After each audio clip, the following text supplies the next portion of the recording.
Alright, welcome back. We have an update to a previously made video, Naya tokens or Naya legends. And so, after much testing, I am satisfied with the meaningful update to this list. The original plan is we have a bunch of legends due to cards being printed for Commander, so why not use Mox Amber and the legendary spells from Dominaria and make a fun deck. So we have our 1-drop legends. So we have Skrelv, Toxic 1, and it helps protect your other creatures. We also have Ovaya Pishari, 1-drop that can also turn your Mox Amber on. It can also create little tokens for the cost of 3 mana. It can create big tokens for the cost of 5 mana. And since our deck wants to dump tokens into play, usually you'll have a decent amount of creatures in play. At the 2-drop spot, we have Amara, Soul of the Accord, that whenever it taps, you get a 1/1 life-leaking token. And then we have a new addition, the non-legendary Pollen-Shield Hare, which has the bonus of creating going on an adventure and giving a creature you control +1/+1 and vigilance until end of turn. Well, +1/+1 for each creature you control, basically, and then it becomes a 2/2 bear as well that makes your creature tokens even bigger. So turn 2 you can play Pollen-Shield Hare, and then it's even better followed by a Squee Dubious Monarch because it makes the token that it creates even bigger. Also, having haste is important and useful when facing against control with board wipes, or if you're just racing a mid-range or an aggro deck. Also, a turn 3 Animpackle, Thousandth Moon, will allow you to attack with your Pollen-Shield Hare and start getting those 1/1 counters on Animpackle to get extra tokens for the following turn.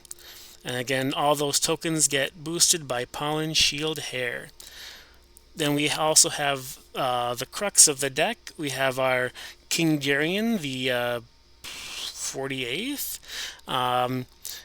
3-mana legendary drop that is a 2/3. It pumps your entire team aside from itself, and it also can pump itself for 5 mana, and then as a side effect, you can throw out another token onto the battlefield, and then you can sacrifice it, and your tokens can survive with hexproof and indestructible.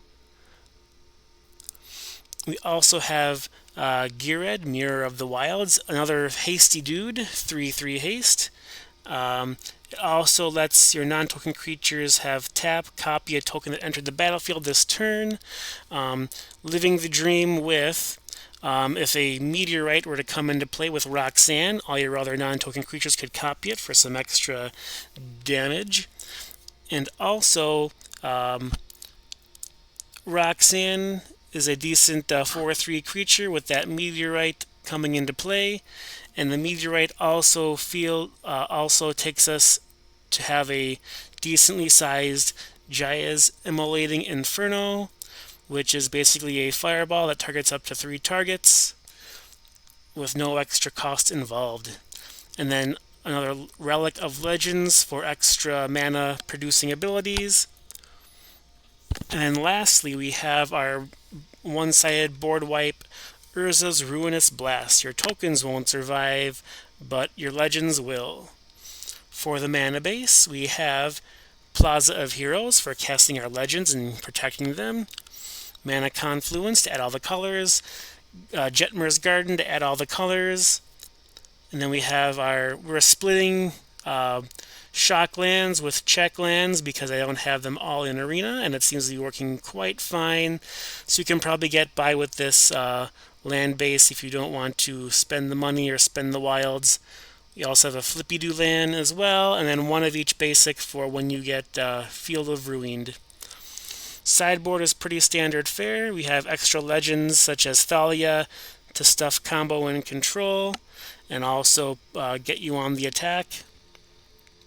Hajar, Loyal Bodyguard, another way to combat board wipe. We're using unlicensed haste for the graveyard hate plan. Destroy evil for shield red and enchantments and other randomly big creatures. Lithomantic Barrage for mana dorks and also for control matchups. Good removal spell. And then for really fast decks, we have Cinderclasm, hoping to slow them down from their explosive starts. So there you have it, Naya tokens or Naya legends going wide with tokens.